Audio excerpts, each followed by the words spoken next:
And this certainly has to be the most historic telephone call ever made from the White House. Challenger, only seconds after leaving the launch pad, according to NASA, has exploded. It just has the same seats that like a normal car has. It's literally a normal car in space. And we're going back to the moon, back to the future, and this time, back to stay. I should tell you that the first mission is scheduled to land on Mars on July the 4th, 1997. We will undertake extended human missions to the moon as early as 2015. We launched a new spacecraft as part of a re-energized space program that will send American astronauts to Mars. We will not only plant our flag and leave our footprint for an eventual mission to Mars. What you're seeing here is a mirage. It is Photoshop, but it's has to be. 5, 4, 3, 2, 1.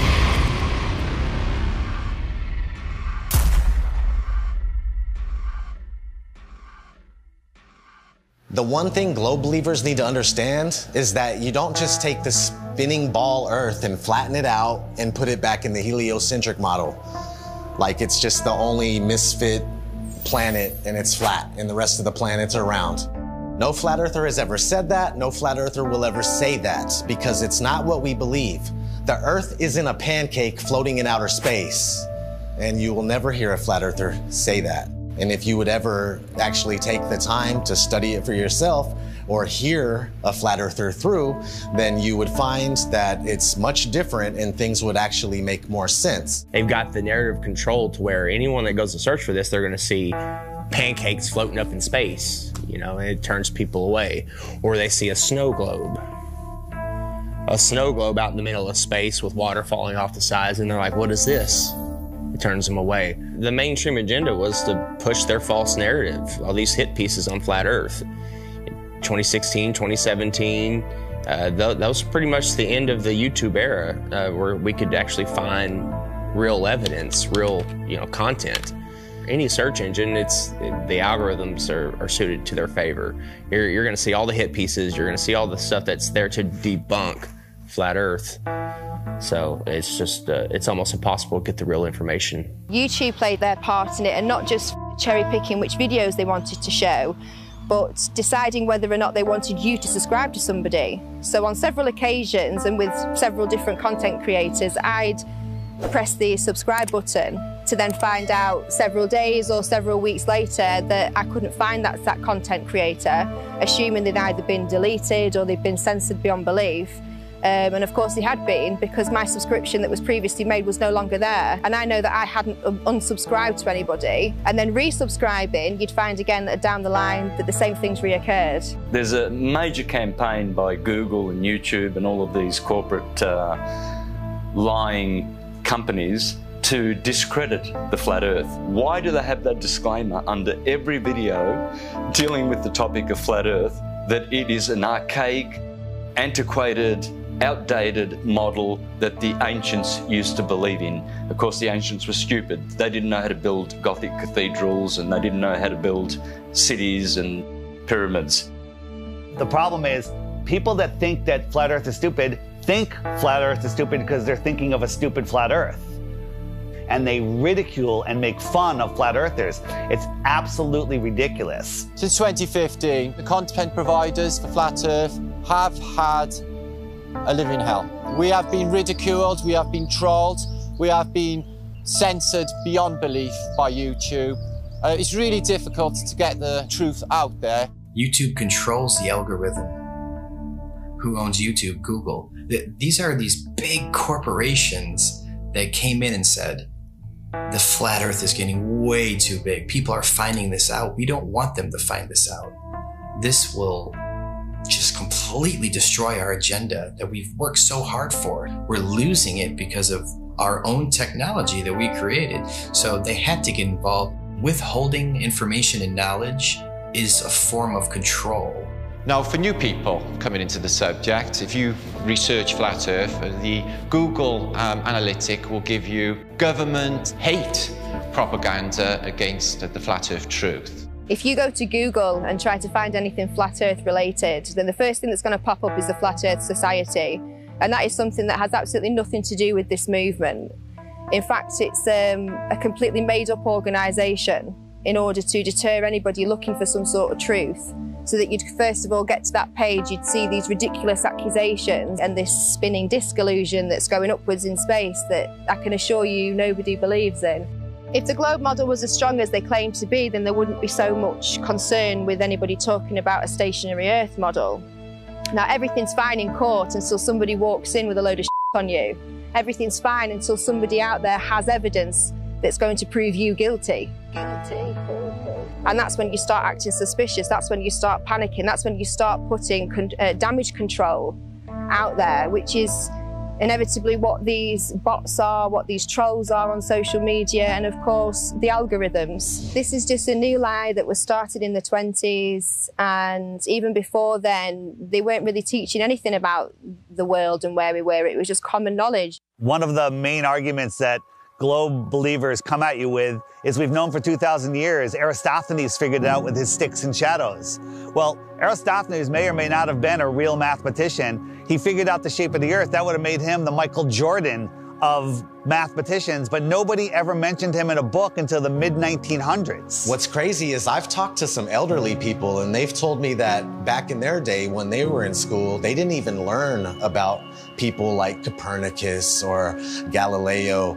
Everything's up for grabs at this point. People like Christopher Columbus and any other figure in history could be totally false or created just for some sort of agenda. This is everywhere. We found somebody in Croatia. They said they were teaching flat earth through the 1930s. Most people think that this flat earth versus globe earth has been going back and forth for thousands of years.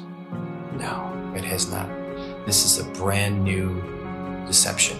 They come up with these stories, these fictional stories, fictional characters, to reinforce that we live on a ball. All of our globe provers, Galileo, Aristophanes, Copernicus, the pictures of them show that they're Masons, but I contend that we don't even know if they're real. All of our history is a lie. I've met people that said that they were taught flat earth in the early 1960s in school. They were taught flat earth and globe earth, and then it kind of just went away. I interviewed Ruth, a 102-year-old woman, back in February of 2020, and she was taught flat earth in public school in Connecticut.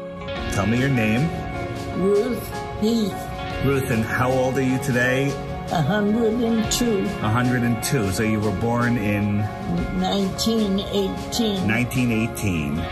And we were just talking, and I asked you what shape the Earth is, and what did you say? What were you taught in school in elementary school? I was taught in school that the Earth was flat. Where did you go to school? Elementary school? I went to Spooglen School in Hamden, Connecticut. So how does it make you feel to realize that you were right as a kid? It makes me feel better. It does make you feel better, right? Oh, it makes me feel alive. Oh my God, that is so true. My whole life, I believe, you know, what I was taught. And then when I discovered the flat earth, I feel better about it. Because we are the center of creation. That's right. We are important. That's right. We are here. We are God's children. And when all the problems that are happening in this world today. I'll give you some good news. A lot of the problems that they report on the news aren't even real. That's right. That's right. They're just keeping us in fear. Keeping up. That's right. That's right. That's right. I understand that. I understand. They just say what they want people to know. That we never went to the moon? That was all fake? Is that right? That's correct. I saw that all happening. Yeah, so did I, and we all believed it, but that was just to reinforce that people to believe they can live on a ball, they could walk on a ball. It's such a lie. It's such a lie, but knowing the lie is like going to a magic show. I woke up. Yes. That's what we call it. We call it red. This is your moment of waking up. It's when you go to see a magician and you know how the tricks are done, and the magic no longer works on you and you're free from the illusion. So knowing this is going to free your heart. Cry. Yeah, it's okay. It makes me cry. Happiness. Yes. Tears of joy. Yes. Thank you. All right, Ruth, give me a hug. Here we go. All right.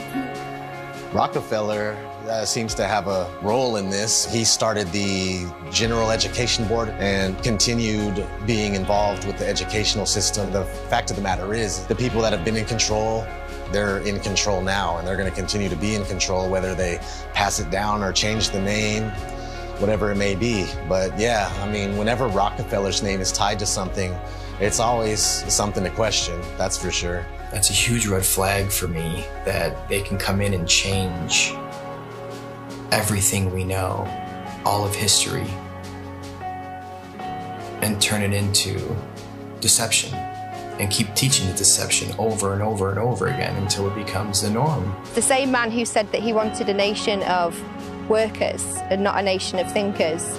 This was the same person who was found guilty of antitrust violations around the turn of the 20th century, who then went on to get his fingers in all of the education systems, of course with the promise of, I'll give you money, I'll make sure that your school has everything that it needs as long as you push these textbooks, as long as you push these narratives and you push these ideas. I'm going to give you a nation of workers and not a nation of thinkers. And that's exactly what we've become. Now, this should tell you something, why we can't talk about, literally, the thing that we're standing on. Why is that? Knowing that there is a creator, absolutely, that is one of the main reasons to hide this. But, you know, at the same time, it's nowhere near comparison when 1 billion people find out that there's more land. It's about hidden land. I think there's possible they could be hiding land in here somewhere with us. And I think that the Antarctica Treaty is very, very, very sinister, and there must be something else going on. They went really tough with their implementation of the Antarctic Treaty and everything else, and just to keep people away from the truth. They didn't want people to know about more land. Haven't we been fighting over land forever? Isn't that what always happens? Countries fighting over land, but not on the outskirts of Antarctica. Oh, no, no, no. No fighting there. They're all in agreement. You can't go there. You can't explore any of it. That treaty was in effect in 1959. It can't even be questioned until the year 2041. The longest lasting treaty that all of the world signed on to at the same time and is still in place. Antarctica is the container of our world oceans. What is beyond Antarctica? Why is the government hiding Antarctica from us? Why is Antarctica completely off limits except for taking a tour of a little peninsula off of South America, which is nothing? And people go, well, you can go to Antarctica. We spent months trying to actually do it. Yeah. I was going to send a crew. They won't call back. You can't even go there. There's one peninsula where you look at penguins. Exactly. So then you think, I have some friends that went to South Pole. Yeah. They put them in that little island with penguins. You can't just saying you went to Antarctica and you walked around it. He's like being in New Jersey and saying you were chilling in California. It's huge. There's about 100 different companies that you can spend a lot of money to go on a little guided tour of just that peninsula, but all of those companies are owned under one umbrella. One person controls them all. They don't let anybody explore Antarctica.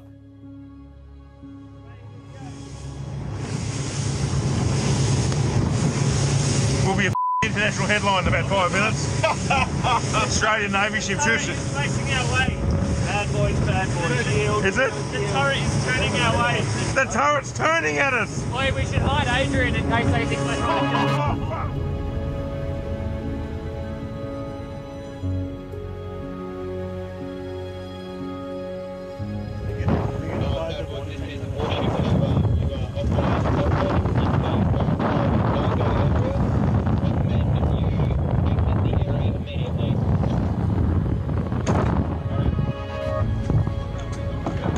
We're just traversing. Is there a helicopter coming at us now? Are we late? I don't know. Just travel, just go. Just go. Send out the chopper. That's a drone. Is it? That's unreal.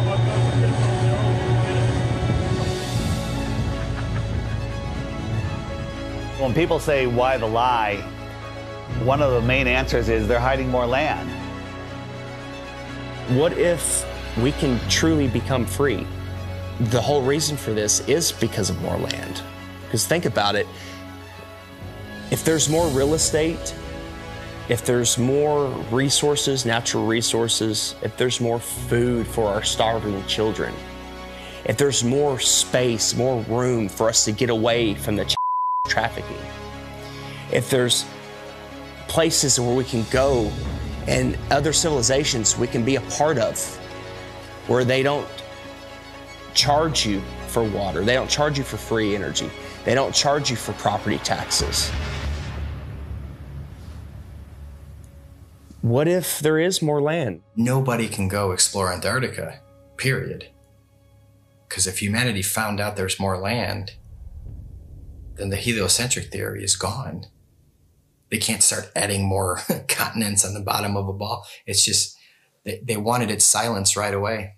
There is evidence out there through old maps, namely the 1,000-year-old Japanese Kawabashi map, which shows continents and lands outwardly of what they call the ice shelf or the ice wall. So why are they teaching the globe model? Well, you see, the globe is a container, and it's a container of all the known land. The Jesuits and the Freemasons, they needed a new model because they wanted a new world order. Because right now on a ball or in a snow globe, there's only 7 continents. That's all there is. So everything is very limited. We have a limited supply. Resources are very scarce because the Earth is a globe, right? It's cut off, everything's cut off. If you open it up and there is more land, then there's plenty of resources. More land means more resources. Well, that's huge if they're hiding something like that. There's a scene in The Truman Show where Truman is like, I want to be an explorer when I get older. I like to be an explorer, like the Great Magellan. Oh, you're too late. There's really nothing left to explore. Imagine if there's like all these beautiful places to explore still, and finding out that there's all this land, it just opens up the door for discovery again. Have you ever heard of the eyewitness testimony written in the books, The Iron Republic, The Smoky God, Worlds Beyond the Poles? In the late 1800s, there was a series of articles written in Florida Magazine about a politician that was tired of what was going on here, got a big ship and a crew, was exploring Antarctica, and he found a passageway through, and he popped out into the ocean, was lost for about a month. Finally, they found land with a city, and they pulled up, and it was a very advanced, quite different civilization, and very friendly, and they stayed there, and he writes about all the experiences he had there. In the late 1800s, they were talking about more land beyond Antarctica. Remember, the word extraterrestrial means extra land. They're telling you that there's more land in here that they don't talk about. There could be more land in some of the oceans where it's just all blue on the map. Nobody knows. You're not cruising around on big ships or flying over it on planes and looking, you know, nobody's out there charting anything. Have you heard of such a thing as no-fly zones? For instance, you can't fly in certain areas near the Arctic Circle or the Antarctic Circle. The reasons being is because there are lands there that we're not supposed to know about. They don't want those lands to be discovered. All these corrupt systems that are stealing money from us, kidnapping our children, just doing horrible things. They rely upon the cattle staying on the ranch, the slaves on the plantation. That's why Flat Earth is the most important knowledge we can obtain. It's because there is more land. Don't look at us and say, go prove it. They won't allow us to go prove it. We're not the lazy ones here. We're being restricted from going to prove this to you. So because of that, of course we're going to speculate. It's a red flag. If that's not a red flag to you, I don't know what is. They won't allow us to go. Allow us to go. If we go and there's nothing there, I'll admit I'm wrong. But all signs point to that they're hiding more land. You have to have permission to do everything. You have to have permission to marry the love of your life. You have to have permission to travel down the road. When we have the inalienable right to travel from point A to point B, you people think you're free? You're not free. You're free-range chickens. That's what you are. You're free-range chickens held in an area. You're not allowed to go past it. If not, you go to jail or you get shot. Stay on the plantation, do what you're supposed to do, pay your taxes, and shut up.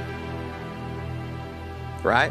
Well, if there is more land, and I sincerely believe that there is, then that's the perfect reason to lie to everybody. And it's not just about hiding a place for more resources and where else we can go and dig for gas and gold. It's not about that. They're hiding freedom. They know that as soon as we all find out that there's another place to go without dictatorship, that we'd be gone. There's endless amounts of everything, and there's so much more land out there, and there's many places to explore, and they just want to keep us here in the middle of the pond, stuck here thinking that this is all there is. What happens to the price of gold and all natural resources if there's more land? Gold can't go to $1 an ounce. Gasoline can't go to 20 cents a gallon. We can all have, you know, thousands of acres of land to ourselves. The whole system crumbles. The entire system crumbles, period.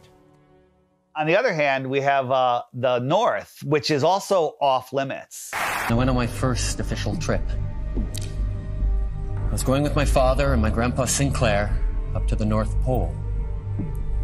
It was a very glamorous destination. I figured I was finally going to be let into the reason for the existence of this high security Arctic base. That was exactly right. We drove slowly through and past the buildings on a special top secret mission. And that's when I understood just how powerful and wonderful my father was. The North Pole is a biggie. It's always been in my mind. I've juggled with the idea, is there hidden land? Could they have possibly hidden a continent in the Arctic Ocean, which is seemingly an ocean? They could hide land there. Many old maps will show you the Hyperborean, 4 continents, and in the center, Axis Mundi. And I think that is what's there. I think there is Mount Meru. And I think that gives off an acoustic device. There's definitely something special going on up there, and if you just think about that long enough, why do compasses point north? I mean, that's really wild in itself. What if we all took our compasses out and just followed them until it stops? A compass will always point north, towards the magnetic north. There's some kind of force or some type of energy, frequency, vibration that's pulling that needle to the north. It's crazy to think that all compasses are pointing north to the North Pole. No compass points south. There is no South Pole. There's no compass that's gonna be, oh, go south. And no, it's come to the north. There's something there. I think we can all agree there's something there. And it's crazy that they cover it up. They've covered it up for so long. There's ancient civilizations, the Nordics, there's people have talked about, you know, the Rupert Nigra, the Mount Meru, the giant magnetic mountain at the center.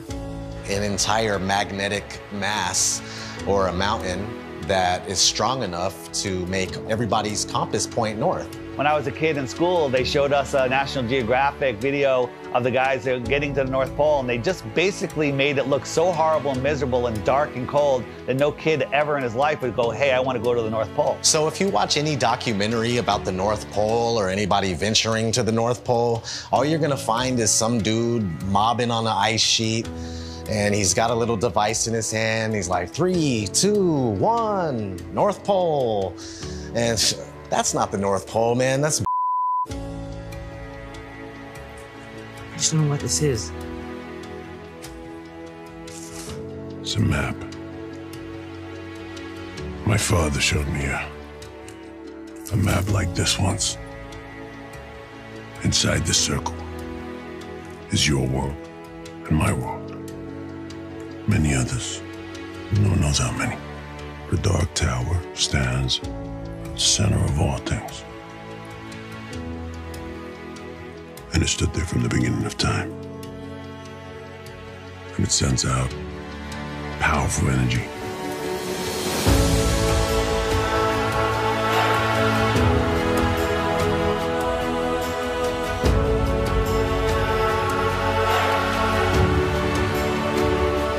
I think that there's possibly a North Pole hole, part of the electromagnetic torus, which gives off a green light, which you see as the Northern Lights. The North Pole is the center of the Earth. It is a hyperbola.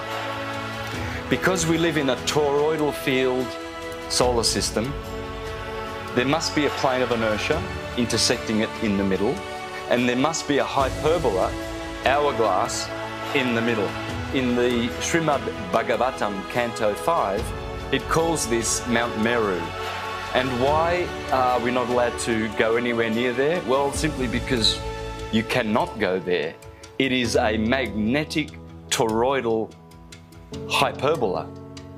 Therefore, there is no way that you can fly anywhere near the North Pole in the center of the Earth.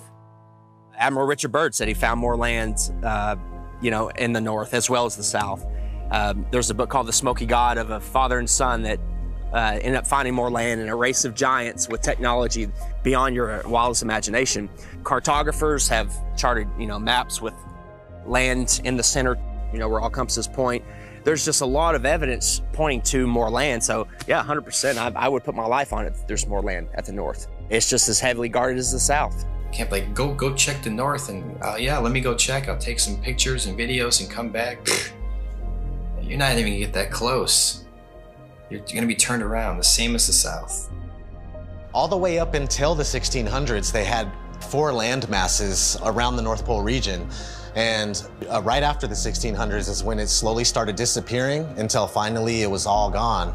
And you can verify this for yourself if you just go back before the 1600s and look at maps of all sorts. You'll see these land masses on each one, and then sure thing, these land masses just started being deleted from history.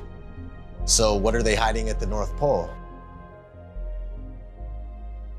If we sit back and observe all of this evidence, this eyewitness testimony, the verdict would come back guilty. It would come back guilty. Okay. You are moving 1,000 miles an hour as Earth rotates. You are moving 18 miles per second in orbit around the sun, and you don't feel any of that. Okay? Okay. You don't feel any of that. If it's trying to fling you off the Earth, okay, but the force of gravity is resisting back, by what force is it trying to fling you off? That upward centrifugal force subtracts from the gravitational force that the Earth is trying to put on you. It subtracts. Okay. So Chuck, what do you weigh here and now? 192 pounds. Yeah. I'll give you the 190 pounds, okay? Okay. So if you do the math, you run to Ecuador, because we're in the Western Hemisphere, so let's stay there. You run to Ecuador, you will not be 190 pounds. You'll be like 185 pounds. What? That's how significant it is. That's if I did my math correct, and I think I did, there are pounds less that you weigh for living on the equator than for living anywhere else, simply because the spinning Earth is trying to fling you off. Nice. Yes. Yes. If the Earth is spinning at 1,000 miles an hour in a curved trajectory, we're dropping at a rate of miles per minute. But somehow none of that inertia affects these rocks here, which are perfectly balanced. The fact is, the Earth is stationary, and that is scientific, not pseudoscience. In 1879, George Airy, astronomer royal for 49 years, who did a telescope experiment and proved that the Earth was stationary. Then we have Parallax, also known as Rowbotham, who carried out an experiment in the late 1800s on the Bedford Levels experiment, where he went at a distance of 6 miles, which should have showed up some sort of curvature of around 16 foot. No curvature, was seen at all. Then we have Michelson, Morley and Sagnac in the early 1900s with their interferometers using light instead of telescopes this time. And with their interferometer experiments, they proved that the ether over the Earth, the field, is moving and the Earth is stationary. We also had Michelson-Gale.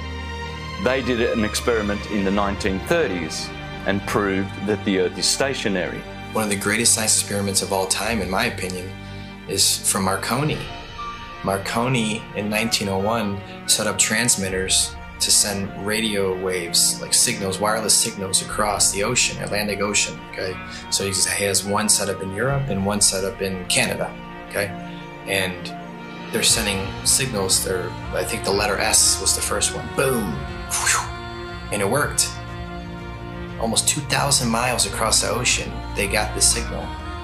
There's no curvature. You're talking about 600 miles of curvature between the 2 points, but it worked because all water's level. I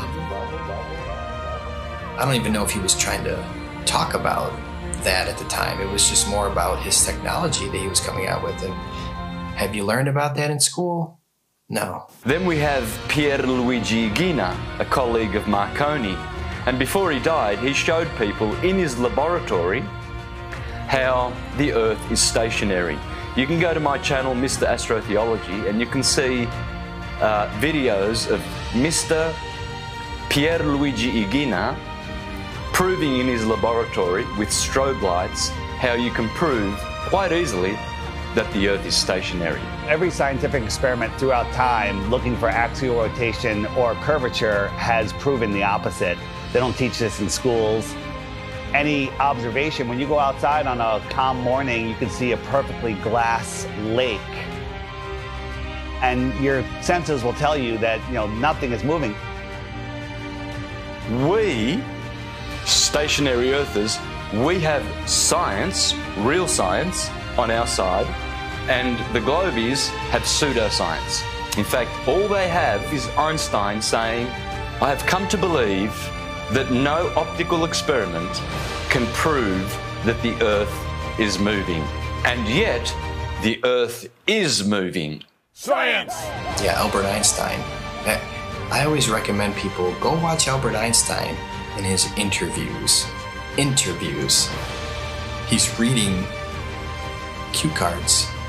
He's reading notes that someone handed him, kind of like people on TV nowadays. There is no optical experiment ever been conducted that can prove that the Earth is moving. The Earth is spinning at 1,040 miles an hour. You can't feel it, you can't measure it, you can't observe it, you can't repeat it, but trust us, there's not one experiment that shows the Earth is spinning or moving whatsoever. There is, however, an experiment that was proven in Behind the Curve. Bob Nodell was talking about the ring laser gyro, showing that there is a apparent 15 degrees drift throughout most of the day. When we turned on that gyroscope, we found that we were picking up a drift, a 15 degree per hour drift. And this was taken out of context. It was later, the experiment was done at a higher altitude and it showed a different rotation speed, which absolutely proves it's not the Earth that's moving, that it's the ether that is spinning above us. Netflix is mainstream. Netflix is the alternative mainstream narrative. Netflix can't go against the grain. They'll lose their contract. A documentary, like a mockumentary. I'm sure someone watched our movie and was like, whoever made this movie is a government shill, and they're just trying to hide it. Netflix is in on it, trying to hide it. Yeah, he accidentally proves that the Earth is round. It was the biggest mic drop. It was the biggest mic drop, and I love that you kind of cut it. The thing is, we have technology that is outrunning their lies. Now we have time lapse. Ooh, imagine that. We have time lapse where we can point at the sky, and year after year, day after day, hour after hour, the sky's spinning.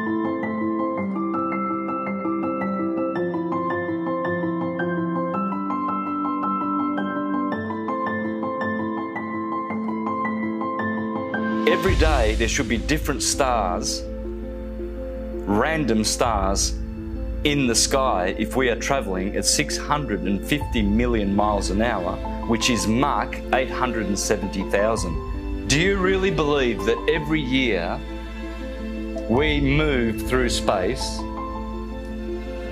at 5.5 trillion miles every year? And yet every year the same stars keep turning over our Earth. Aries, Taurus, Gemini, Cancer, Leo, Virgo, Libra, Scorpio, Sagittarius, Capricorn, Aquarius, Pisces, year after year after year, and yet none of those constellations distort, change shape, get brighter. There has never been, in recorded history, we have never seen any star get brighter or dimmer or any shape of those constellations which are still recognizable today as they were thousands of years ago. They never suffer any parallax or distortion. Polaris has never moved in all of recorded history. Point your camera up at Polaris and do a time lapse and watch God's perfect timepiece spin above you.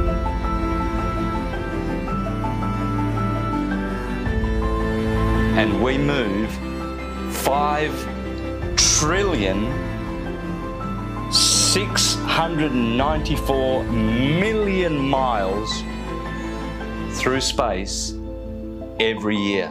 Congratulations to you if you believe that. It's called education, indoctrination, and dumbing down.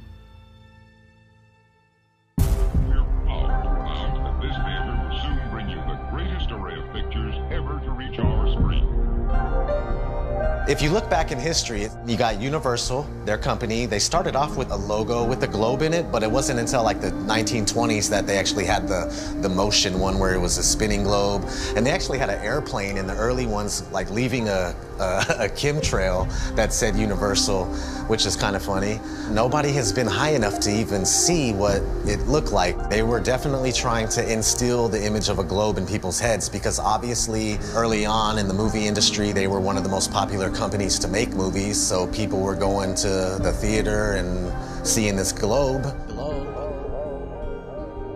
So they're showing you a globe before every single movie to program your mind. They were showing this globe before they even went up there to see what it was. I think the first man ever to go up and check is Picard going up there. I mean, that's a story we're not taught in school. From the practical point of view, Professor Picard's experiment is of the highest possible importance. These timelines, these dates, these are facts. We got Auguste Picard coming out in the 1930s in an actual publication by a science journal saying that the Earth looks like a flat disk with an upturned edge. Besides Universal programming you, you had Walt Disney programming you with space documentaries for almost 15 years straight. Some pretty crazy propaganda in the 1950s. There was one called Man in Space. He's talking about taking men to the moon in a rocket. And then if we cruise on, we got Richard E. Byrd. He goes on Longines chronoscope and he's sitting down and he's telling people. Strangely enough, there's left in the world today an area as big as the United States that's never been seen by a human being. Shortly after Richard E. Byrd did that interview, they put the Antarctic Treaty in place. And then 1 year later, NASA is established. Almost 0 hour at Cape Canaveral, and enlarged 16mm pictures show a monkey specially trained and conditioned for voyaging in space. 2 monkeys had been selected for the job. They called them Abel and Baker, A and B, of course. In fact, the monkeys came down safely near Antigua. Reported none the worse, after blazing the trail for human space travel. They come in and they're the gatekeepers for your mind. Like, they're making sure that people think that they live on a spinning ball. And that's their sole purpose, that it has always been their sole purpose.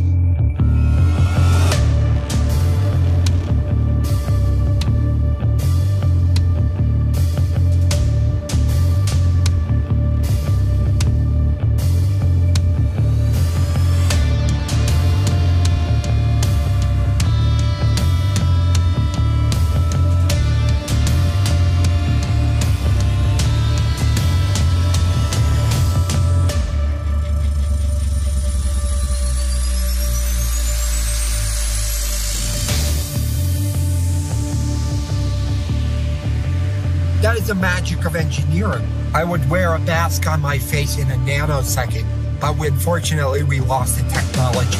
It can take days, even weeks, to produce just a single image. The dazzling final results, enough to keep us all dreaming.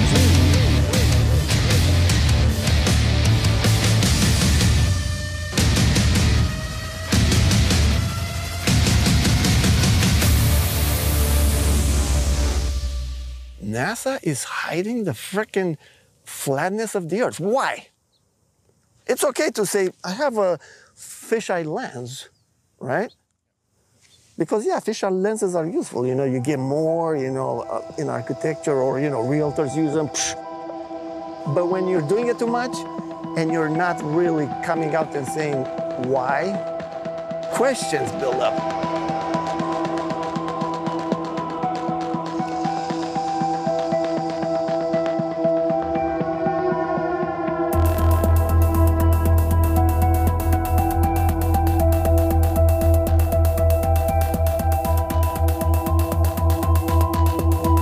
In 1923, a fisheye lens was invented. So these space agencies had a heads up already. And the fisheye lens was originally, I think, $27,000 to purchase. And this is in 1923. I mean, today that's about, what, 100 grand, 200 grand equivalent in cost? And people would tell me, Hibbeler, I'll give you that. NASA is a lying government entity, right? But what about Red Bull? Red Bull is just an energy drink. And I saw Felix Baumgartner jump out of a space capsule. Flat Earthers did a great job of debunking that. Of course it's a fisheye lens, it's not even a question. What most people don't know is that Neil deGrasse Tyson, you know, the science priest of modern day, that everybody loves and they listen to him. Oh, he's so smart. Well, he is a smart man in the sense of he knows that we debunked the out of that. And that dude who jumped out of a perfectly good balloon, Felix Baumgartner, edge of space jump. Now, you know, I don't.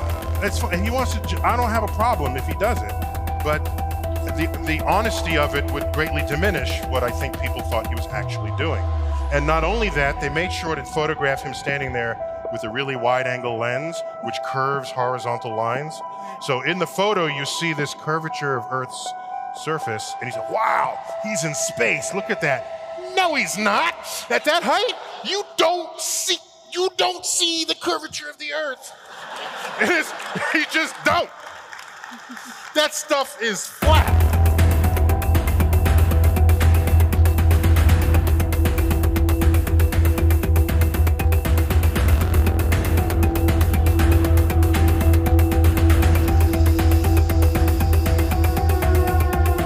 Put so much pressure on Neil deGrasse Tyson to come clean.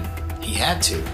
We exposed Felix Baumgartner. That's a complete fisheye lens. There's no curvature at all on this Earth, let alone they're trying to sell it as 23 miles up, there's curvature. Even though people will sit there and swear they saw curvature out of an airplane 10 miles high. Yeah, okay. So your priest Neil deGrasse Tyson admits 23 miles up, no curve. How do you feel about that? All right, maybe you say that's no big deal. Okay. Even though Felix Baumgartner himself said he could see the curvature of the Earth. It's almost overwhelming. When you're standing there in a pressure suit, the only thing that you hear is yourself breathing. You can see the curvature of the Earth. You can see the sky is totally black. You can see the curvature of the Earth. You can see the curvature of the Earth. You can see the curvature of the Earth. That's 120,000 feet, 4 times higher than most passenger planes fly. So that should make you go, right away, what's going on here? Who's lying, right? But you don't think there's an agenda here? You don't think people are lying here? Fast forwarding to recently, Richard Branson, his Mr. Billionaire himself. Officially the first billionaire to travel to space, so Richard Branson. So you go 63 miles up, you would all probably assume that, of course, you could see this giant curve of Earth. You're 63 miles up. Richard Branson supposedly goes up 63 miles, even though it's nothing but fisheye lens footage. We exposed that. Here comes Neil deGrasse Tyson again, damage control time. Oh, by the way, you didn't ask, but I'm going to tell you. Do you know how high up above the earth he was? No. So if you take a 63 miles. Oh, yeah, tell you right. So take a schoolroom globe, and that's how high above it is he? So he's about 2 millimeters above the surface of a schoolroom globe. So nobody has seen the curvature of the earth from that height. I just want to make that clear. You can't see the curve out of an airplane, right? 10 miles. You agree? I hope you agree so far. Okay. So 10 miles up, no curve. Red Bull, 23 miles up, no curve. Branson, 63 miles up, no curve. So where is this curve at that you swear by? Because if you live on a ball, I don't care how big the ball is, it could be 4 times the size of what they told us, you would still see a physical curve at some point. That's what the horizon's supposed to be. That's how the sun is going. I mean, there's a curve of the earth. All these theories involved with the curve of the earth get thrown out the window. That's what happens with a new company. This is the fiction section. Fiction means it's a made-up story. Oh, hey, Elmo, I bet we can find your Galactic Gale comic book here. Oh, boy, Elmo, hope so. We all know who our enemies are. They are called the globalists, with their false idol that they give children on the teacher's table at kindergarten, the false globe of the global agenda. People are just deceived.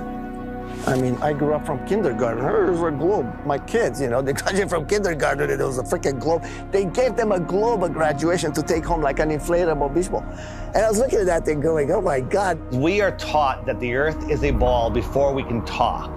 In school, there's a globe in the class. One of the first worksheets we get is a sheet on the orbits of the planets and the sun. And I actually still remember that sheet. I did it, I got it right, I was so proud of myself. Sesame Street has astronauts on, Disney, it's all globe programming. So your entire world belief is around this. If you think about it, they've gotten us at a very, very young age with the lying. Before we have any critical thought, the capability of thinking for ourselves. They teach us lies from the very beginning, from Tooth Fairy, Santa, dinosaurs. With Santa, for instance, I mean, we're taught this lie, you better be good. We need you to stay in line and be good. Don't be naughty, be nice. You want to be on that nice list.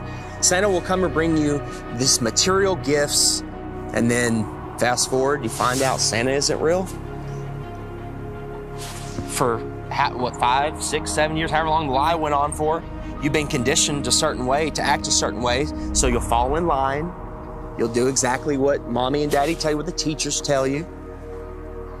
And when you realize that lie, it's subconsciously, you're taught at that point, it's okay to lie. It's okay to lie. It's okay to accept lies. It's okay for people to lie to you. It's okay for you to lie. So the whole world is a liar. Everyone's a liar now because they were taught at a very young age it's okay to lie. They get you with these lies of Tooth Fairy and Santa at a young age. So when you're an adult, you can't tell the difference between a lie and reality. And when you do find out it's possibly a lie, oh, it's okay. You're subtle. You're passive.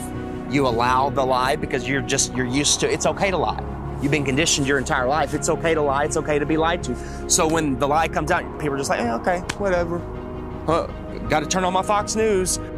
Got to go to the bar. Got to go watch my football. Give them bread and circuses, and they will never revolt. When people hear about flat Earth, when I talk to them about it, they think it's the dumbest thing ever. They think I'm uneducated. They don't realize that they don't know what they're talking about. And people say, well, what about ships over the horizon? You explain that. What about sunsets? You explain that. What about seasons? You explain that. And then they throw their hands up. They go, well, why does it matter? What difference does it make? I still have to go to work tomorrow. That's right where they want you. They want you working in your slave job. They want you obeying orders, doing what you're told, and living paycheck to paycheck, and just not realizing where you are. The truth is, we're not spinning out of control, lost in space, where an asteroid could take us out. They want us believing we're running out of fuel. They want us to believe we're running out of food, when anyone can go and get a seed, stick it into the ground, water will fall from the sky, and food will grow out of the ground. There is no shortage of water, food, space. Every American family could have a half an acre in Texas and the rest of the country would be empty. They're lying about everything. You let your kids get raised and taught by other people that you don't know what they're learning. Everybody's disconnected. There is no harmony or anything going on with human beings. We're all scattered, disconnected, and pretty much what they're doing with teaching us this whole lie about the Earth being a ball, and you're flying through outer space, and dinosaurs used to roam the Earth, and if these powerful beings could get wiped out by a comet, then what are we going to do if a comet comes? We're done. So the heliocentric model not only manages to keep us all completely worthless floating amongst the stars in space, but it also keeps us in fear that we're either going to knock into something in the future, or there's going to be something that then bangs into us that causes some sort of horrendous collision and we're all going to die, or maybe, you know, some cartoon satellite has found another planet where there could be like flesh-eating monsters on there, and it's, you know, some sort of crazy that they throw down your face and try and say, you know, this is, as well as everything else that you're scared of, keeping your house, keeping your health, keeping your family together, there's also a chance as well that some rock may fall from the sky and kill you tomorrow. Another thing people don't know is that not only in 1920 did Rockefeller change all the textbooks and come up with his own agenda of what they want you to know, but there was a man named George Lemaitre. I felt like, you know, Einstein passed the torch to him or something. They were good friends, apparently, and George Lemaitre was a Catholic priest. Yeah, a Catholic priest. And in 1920, he said, hey, we came from a Big Bang. It's all about 1920 was a crazy year, huh? 1920, they said we came from a Big Bang. We exploded from nothing. Well, how do you prove that? Well, no, you can't, but that's what was stated. So here's this Catholic priest where, in my opinion, they knew that even though non-religious people knew the Earth was flat and stationary, they were trying to group, just call flat earthers at that time. They're flat earthers, they're all religious people. So let's bring forward a Catholic priest. Look, he's not a scientist. He's not government, he's a priest. He's Catholic, he's holy. This is brand new. This isn't thousands of years old. This isn't, the Big Bang's been around for thousands of years. Heliocentrism has been around for thousands of years. No, they create fictional characters, Galileo, Copernicus. They create characters to support the New World Order, their agenda. The way they change the entire school system and structure of what we know and all the information and knowledge that we obtain. If it's false, then yeah, they got their goal. A nation of workers, not thinkers. No one thinks. What's the circumference of the globe? I have no idea. How fast is it spinning at the equator? Don't know. How fast is it orbiting the sun? Cody?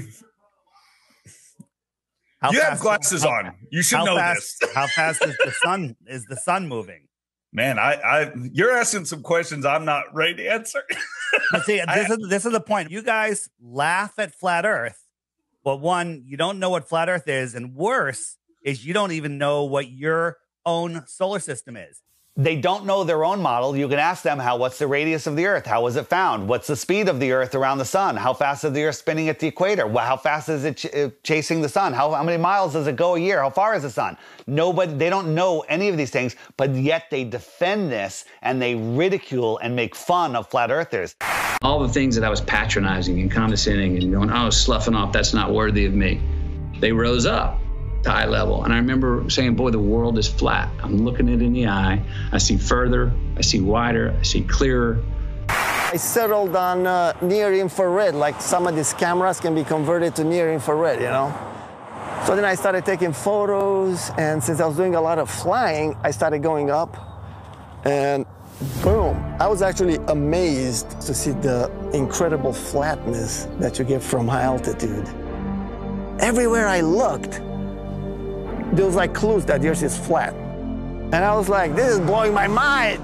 Everywhere I looked, the Earth is flat. And NASA is lying about the curvature. So I said, something is eerily wrong over here, man. When I saw across the Gulf, right off the coast of Texas there in Louisiana, flying to Orlando, and I saw all the way out in the distance, and you could even see the rays of light at a different angle. That tripped me out. But if you really go up high, then you realize, oh my God, the Earth is extremely flat. This would be impossible on a globe. There is no 8 inches per mile square. Equation for curvature of 8 inches per mile squared has been debunked over and over again. The flat earthers with their P900s and their P1000 cameras are constantly seeing things way off beyond the supposed curvature of Earth. In fact, many tests have been done with lasers, cameras, filming mountain ranges 300, 400, 500, 600, 700 miles into the horizon, which are visible and shouldn't be visible if we were living on a globe. This is how much distance he covered with his camera, and he could see from here the Rocky Mountains. There you go.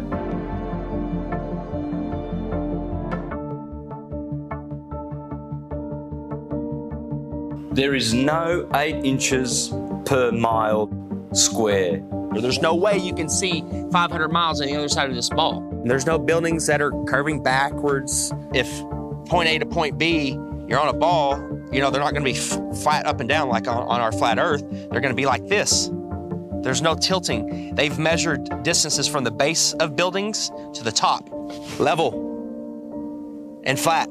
People look out at the ocean and you see ships and stuff, and it appears like these ships and boats, they go down. And that is a huge factor as to why people think the Earth is round. If you look at the ocean or a lake, it looks flat. Look at that. Look how straight and flat that horizon is. Looks flat, doesn't it?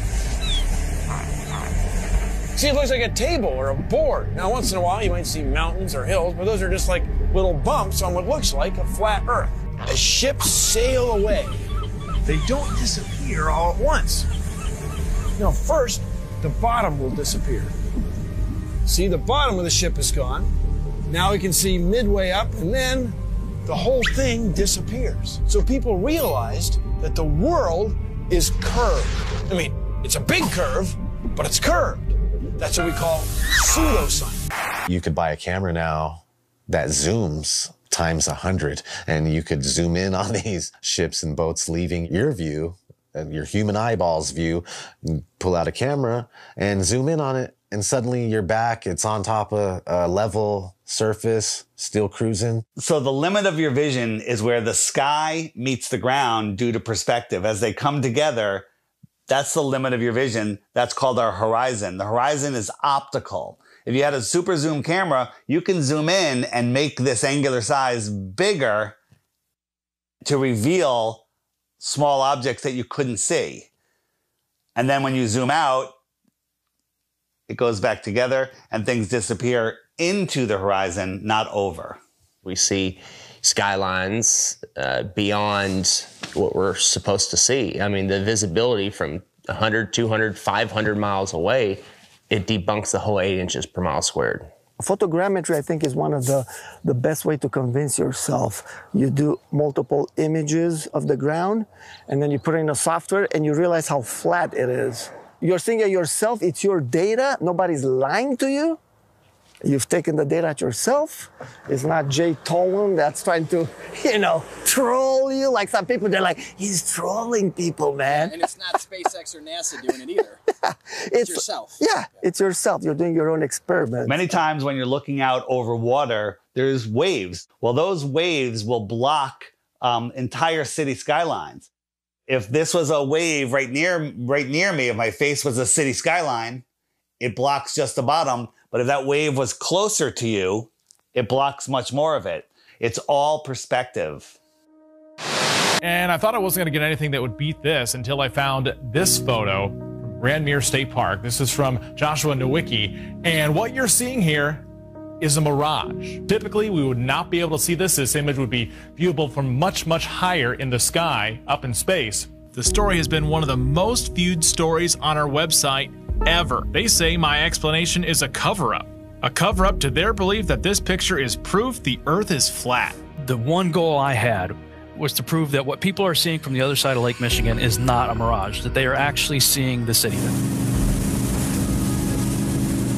What do you think, Steva? I think it's amazing, dude. It certainly did. It's not a mirage, I can tell you that. No.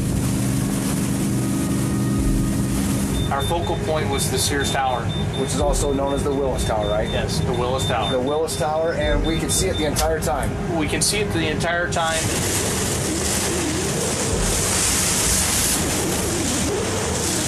That's not a mirage. That's not a mirage. Whatever you're looking at. You see it? Yeah. That's that. You see that bridge?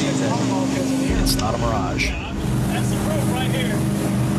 That's the proof. I was shocked to find out that there are a number of people that believe the Earth is still flat, and that to them, this is actually proof that the Earth is flat. One person just questioned me and asking me for a retraction of the articles and lies. A lot of people try and kind of be nice about it. Well, are you sure you did it right? And then they send me links that the Earth is flat. And some are just pretty straightforward about it, and they title replies calling me a deceiver, and that I should check my degree or quit telling lies on television. It got me questioning a lot of things. Were my calculations right? No. You can obviously see Chicago from that far away. It really is the Chicago skyline. We can see things farther and farther away than that and prove it. You can prove it yourself. You can go there on a clear day and see the same thing.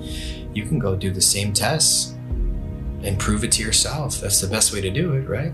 Prove it to yourself. You're not taking anyone's word for it. You're doing your own experiment. It's not a mirage. It's not an illusion. It's Chicago from 60 plus miles away. I mean, we could barely see the street sign a few blocks ahead of us on a foggy day. I mean, they're spraying our skies with shit all the time. You can open your weather app right now and it'll tell you the visibility. That's how far they're telling you can see the weather patterns. There's so many different factors of why we can't see that far. We're not superheroes. I mean, take any flat and level road around your house safely. Test it out, make sure it's level. But you take your camcorder and you bring it all the way down to the ground and you zoom in and you see all this distortion and it kind of vaporizes and globe heads want to add like this bridge is bending around a curve and there's the curve. It's like, no, it's an optical illusion. That's all it is. This has been replicated many, many times. There is no curvature. Stop fooling yourselves. That even something like the sun, when it goes across this huge plane, it sets and it disappears due to perspective. So you're seeing it come and go on such a vast plane. It's so huge that the sun could come through and go so far away that it just goes out of your view and behind so many false horizons, i.e. mountains, trees, forests, city buildings, just really tall things. Keep in mind, the sun is much smaller and close.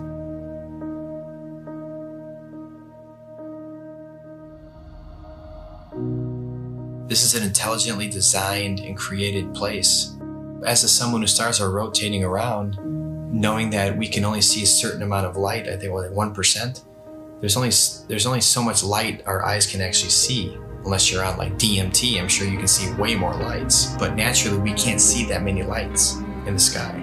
All ancient civilizations spoke about other bodies, other lights in the sky that may or may not be visible to us at any given time. It's crazy though, when you see solar eclipse, you don't see the moon at all. I remember as a kid, I like, where's the moon now? And it's like you just see this black circle and then everything goes back to normal, it seems like. It's like what the heck just happened? On the total eclipse of the sun, the shadow that the moon casts on the Earth is only 70 miles wide. That is impossible, but then they come up with umbra and penumbra, and it's just stuff to confuse your mind. We have an infinitely far sun sending diagonal rays from the side and straight rays from the middle, and where they cross each other. It makes absolutely no sense. I went live a few years ago on YouTube during the 2018 eclipse in the United States on a live event, and we were all waiting for the moon to actually show up to cause this elliptical, this eclipse, and all we found was no moon showed up.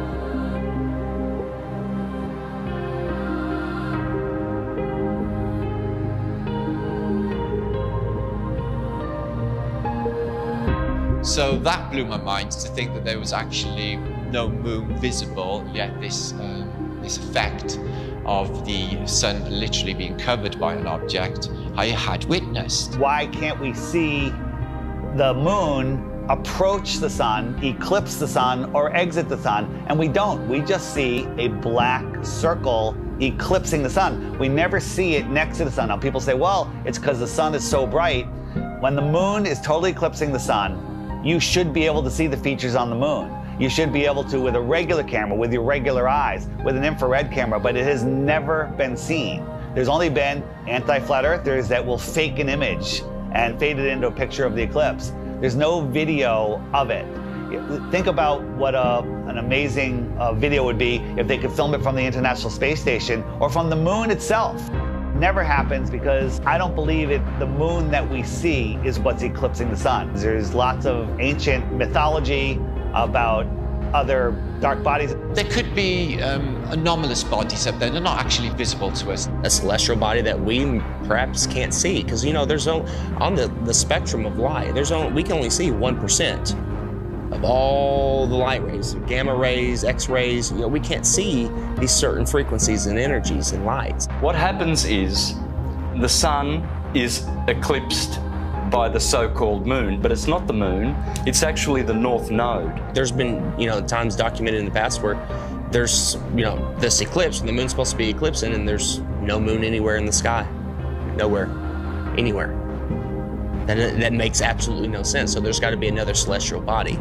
The oldest ancient symbols, and it's the black sun, a celestial body that we perhaps can't see.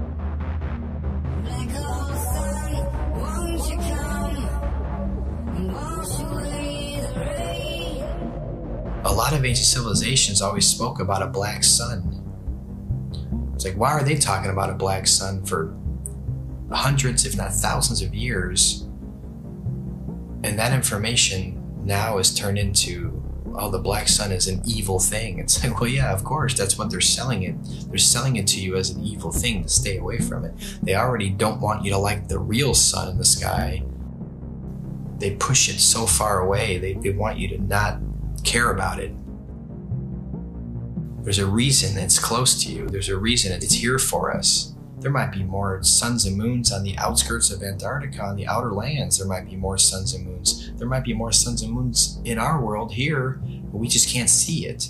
And you talk about the seasons itself. Seasons prove the Earth is a stationary plane with a local sun. When the sun is circling over the Earth over here in the Tropic of Cancer, these people here, they have summer. But 6 months later, the sun is over here. It's going around over here.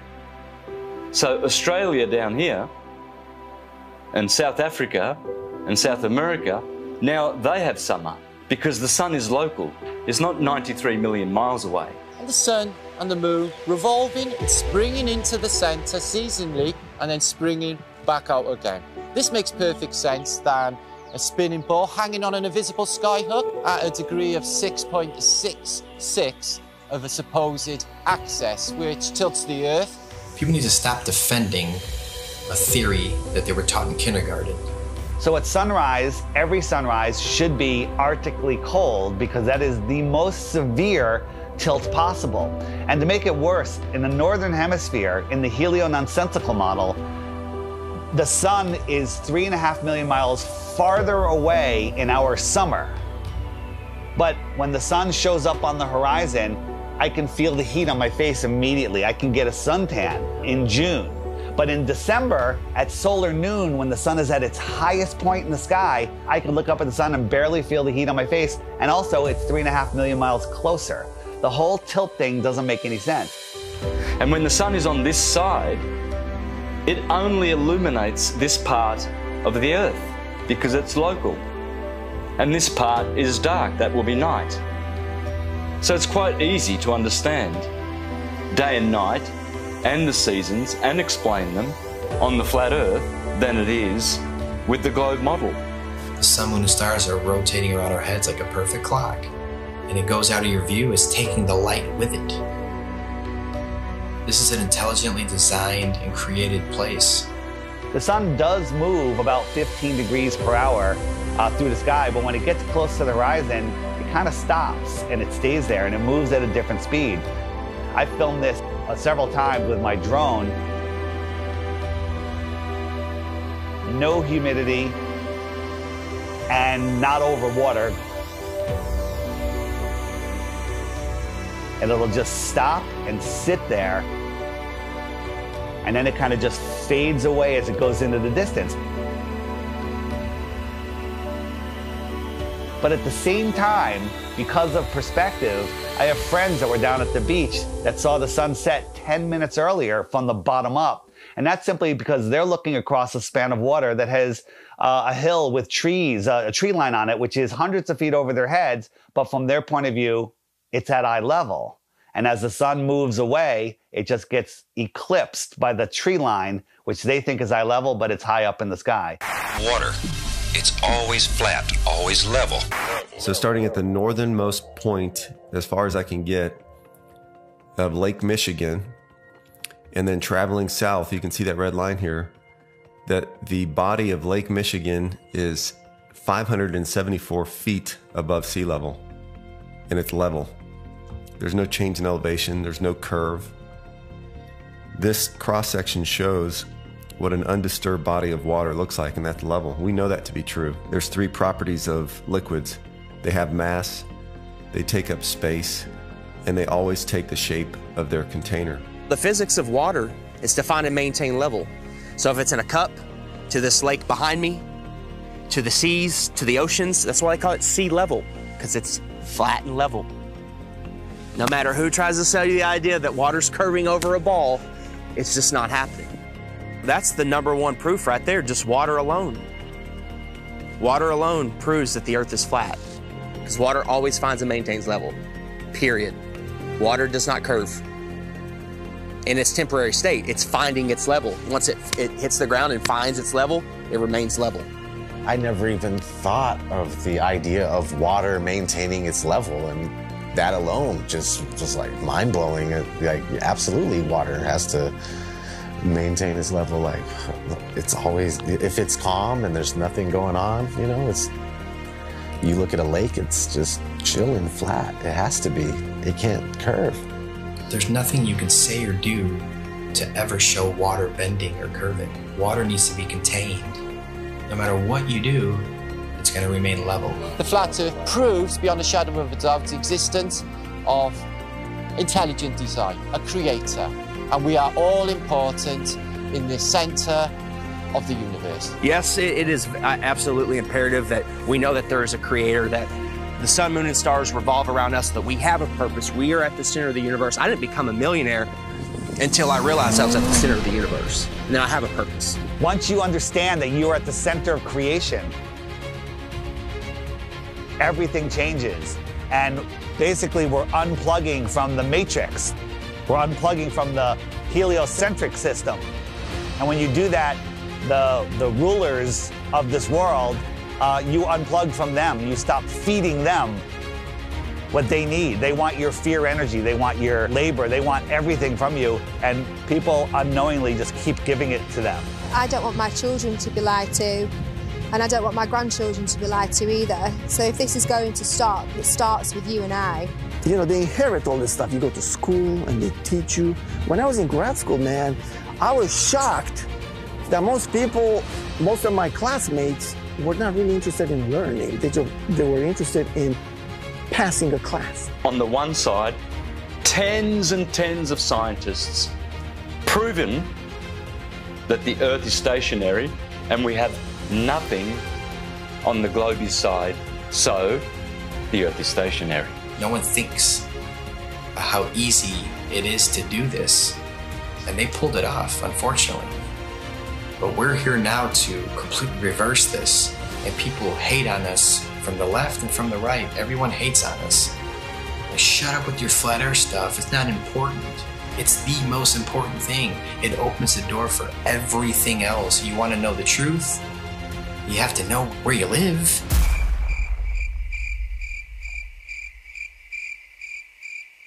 This whole agenda is to keep people disconnected from our creator, you know? They want to just cut all our ties spiritually, and that's one reason why they calcify our pineal gland. They don't care about our health. You know this by look at your water supply.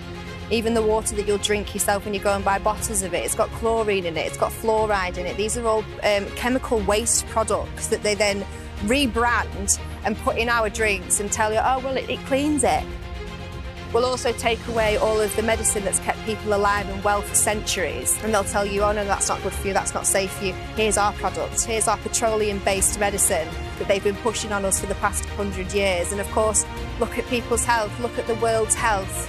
Are we a healthy nation? Is any nation a healthy nation? No. And who's in charge of healthcare? The governments, the corporations. So it seems like everything that they touch turns to shit. So why do we allow them to touch everything? Stop defending Rockefeller, Rothschilds, all these goons, these people that want the New World Order, the modern day people, Bill Gates, Schwab, all these people that they're pushing for it and they feel like it's almost there. And we're sitting here fighting it. We're sitting here trying to wake the world up so we can have a peaceful and loving world again. And you're attacking us. Whose side are you on? We're trying to take these evil entities down that suppress our knowledge. We're trying to give knowledge back to the world so we can become powerful again. If there's more land, if 1 billion people found out tomorrow that they can all go to outer land space and visit other tribes and civilizations and explore technology and animals, the whole system would crumble. And I know there's a lot of people out there, celebrities, people with big shows, big names, with big followings that know the truth of this world, and you're keeping quiet just to protect your little empire. Well, now it's time to say something because the empire is falling. If we don't do something now, all of this is going away and they're taking over this world. So speak out. It just takes one celebrity, one person with a big following, and then it goes viral and then the entire system collapses. All of this world control is based on the heliocentric lie.